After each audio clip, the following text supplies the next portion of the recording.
जब से रूस के राष्ट्रपति व्लादिमीर पुतिन ने यूक्रेन पर हमला किया है और अमेरिका ने यूक्रेन की जोरदार मदद करना शुरू किया है, तब से ही भारत समेत दुनिया भर में अमेरिका के रूख को लेकर बहस छिड़ गई है। अब सवाल उठने लगे हैं कि क्या अमेरिका हिंद प्रशांत क्षेत्र में चीन की दादागिरी पर लगाम लगाने की बजाय यूरोप की सुरक्षा पर फोकस करेगा? क्या बाइडेन के लिए रूस ही सबसे बड़ा खतरा है या उनकी सरकार चीन पर भी नजर रख रही है? अमेरिका ने अब इशारा दिया है कि वो चीनी ड्रैगन पर नकेल कसने के लिए शी जिनपिंग और पुतिन दोनों से एक साथ भिड़ने को तैयार है। यही नहीं, अमेरिका ने मोदी सरकार को भी इशारा दिया है कि वो चीन के खतरे को देखते हुए भारत रूस के संबंधों पर थोड़ा झुकने को तैयार है। चलिए अब आपको समझाते हैं कि आखिर पूरा मामला क्या है। हाल ही में अमेरिकी राष्ट्रपति जो बाइडेन ने वॉशिंगटन में आसियान देशों के नेताओं के साथ बैठक की है। बाइडेन इस महीने के आखिर में साउथ कोरिया और जापान की यात्रा पर भी जाएंगे, जहां चीन के जवाब में बनाए गए क्वाड देशों की मीटिंग होनी है और इनमें पीएम मोदी भी हिस्सा लेंगे। इंटरनेशनल मामलों के एक्सपर्ट्स के मुताबिक बाइडेन के इन कदमों से अमेरिका की ग्लोबल स्ट्रैटेजी को लेकर उठ रहे जरूरी सवालों के जवाब मिल जाते हैं।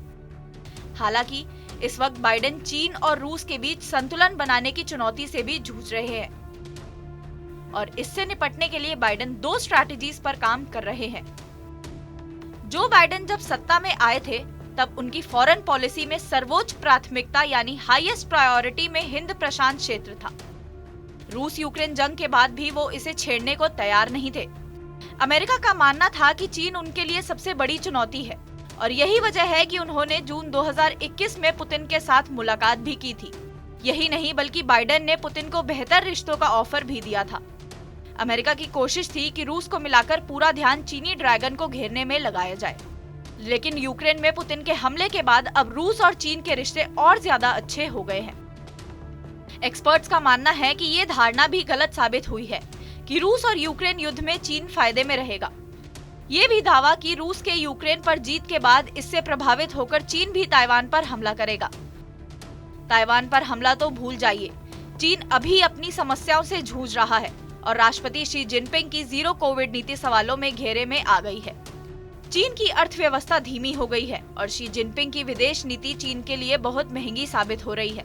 चीन जिस तरह से लद्दाख से लेकर दक्षिण चीन सागर तक आंखें दिखा रहा है, उससे अमेरिका को अपने सहयोगी देशों के साथ रिश्ते मजबूत करने का मौका मिल गया है।